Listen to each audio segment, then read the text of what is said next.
आज आपण घरीच पौष्टिक आणि स्वादिष्ट सोयाबीन पनीर म्हणजेच टोफू कसा बनवायचा ते पाहणार आहोत। आजकाल सर्वांनाच पौष्टिक आहार हवा असतो आणि त्यासाठी सोयाबीन पनीर हे एक उत्तम पर्याय आहे। टोफू बनवण्याची पद्धत थोडी वेगळी आहे, पण एकदा तुम्ही ही रेसिपी पाहिली की तुम्हाला ती खूप सोपी वाटेल। चला तर मग वेळ वाया न घालवता ही खास रेसिपी आपण बघूया। तर मी इथे घेतलेले आहे सोयाबीन। तर सर्वप्रथम आपल्याला हे सोयाबीन भिजवायचे आहे। तर मी हे दिवसभर पाण्यात भिजवलेले आहे, तर तुम्ही रात्रभरही भिजवू शकतात। तर मी हे दिवसा भिजवलेले आहेत, छान फुगलेले आहेत।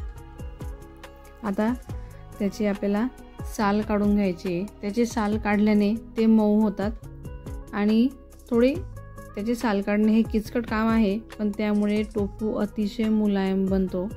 तर मी त्याला एका मोठ्या भांड्यामध्ये काढून घेतले। तर हाताने असं छान चोळून चोळून सर्व साल आपल्याला काढून घ्यायचे आहे। तर मी आता इथे काढून घेते।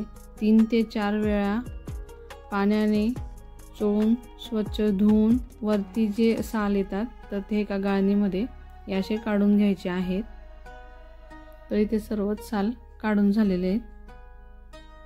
त्यानंतर आता काय करायचं आहे, याला आपल्याला मिक्सरमध्ये बारीक करून घ्यायचं आहे। तर मी हे 2 ते 3 वेळा मिक्सरमध्ये बारीक करून घेणार आहे। तर मी आता इथे घेतलेले आहेत सोयाबीन, त्यात थोडं पाणी टाकून मिक्सरमध्ये फिरवून घेईल। छान दुधासारखे दिसते मग ते फिरवल्याने। तर मी आता इथे खाली मोठं पातेलं ठेवून घेतले, त्यावर चाळणी ठेवली, त्यावर आता हा एक रुमाल टाकून घेते। तर बघू शकतात छान बारीक झालंय, दुधासारखंच दिसतंय। तर त्याला आता आपल्याला गाळून घ्यायचं आहे। कापड ठेवल्याने फायदा होतो, म्हणजे गाळणी खाली ठेवल्याने फायदा होतो, कारण हे असं दूध टाकल्यानंतर कापड खाली जात नाही। गाळणीचा सपोर्ट असल्यामुळे ते वरच्यावर व्यवस्थित राहतं आणि आपल्याला चमच्याच्या साहाय्याने हलवून त्याचं दूध काढून घेता येऊ शकतं। तर मी याला हलवून दूध काढून घेते। परत थोडं थोडं बारीक करून त्यातच मी टाकत चालली आहे आणि दूध काढत चालली आहे। तर आता इथे सर्वच टाकून झाले। तर शेवटचं जे उरले ते मी कापडात परत जमा करून घेते आणि सर्वच तो रुमाल जमा करून त्याला पीळ देऊन त्यातलं दूध काढून घ्यायचं आहे। हे बघा अशा पद्धतीने काढून घ्यायचं आहे।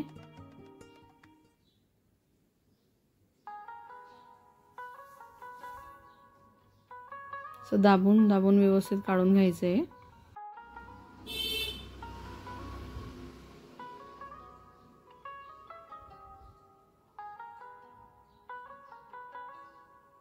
आता इथे सर्व दूध व्यवस्थित काढून झालेलं आहे। तर बघा हे असं उरतं, तर यालाही फेकायचं नाही, याला तुम्ही चपाती बनवताना वगैरे यूज करू शकतात।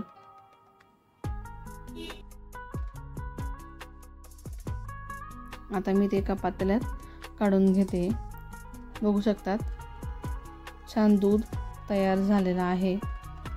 तर आता याला मी गॅसवर ठेवून घेतलेलं आहे। तर याला गॅसवर छान गरम करून घ्यायचं आहे। तर आता दूध छान गरम करून झालेलं आहे। तर त्यात मी 1.5 लिंबूचा रस आणि त्यात थोडं पाणी असं मिक्स करून 2 वेळा टाकून घेणार आहे। तर मी आता अर्धं टाकून घेतलेलं आहे, परत अर्धं थोड्या वेळाने टाकून घेणार आहे। आता परत राहिलेलं मी अर्धं टाकून देते। याने काय होईल की दूध फाटून पनीर तयार होईल। तर हळूहळू ढवळत राहायचं आहे। तर तुम्ही बघू शकतात की दूध कसे फाटायला लागले आणि पनीर वेगळे होत आहे। तर पनीरही आता छान तयार झालेले आहे। आता हे फाटलेले पनीर आपण पुन्हा रुमालाच्या मदतीने गाळून घेणार आहोत। तर खाली मी परत ती चाळणी ठेवली, त्यावर रुमाल ठेवून घेतलेला आहे। तर गाळल्यानंतर राहिलेले जे हे पनीर आहे त्याला 2 ते 3 वेळा पाण्याने स्वच्छ धुवून घ्यायचे आहेत, म्हणजे जे आपण लिंबू टाकलेला असतो त्याचा आंबटपणा निघून जाईल। तर मी परत पाणी टाकून धुवून घेते।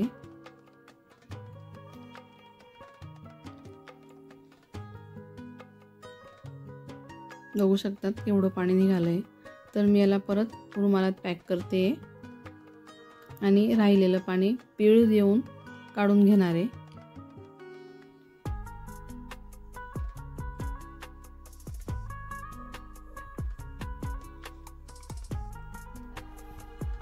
आता हे रुमालाने प्रेस करून करून पाणी काढून घ्यायचं आहे, म्हणजे हातालाही चटका लागणार नाही।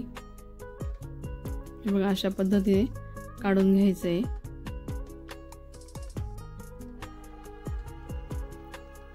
आता काय करायचं, मी खाली एक पातेलं ठेवलंय आणि त्यावर ही डिश ठेवून घेतलेली आहे।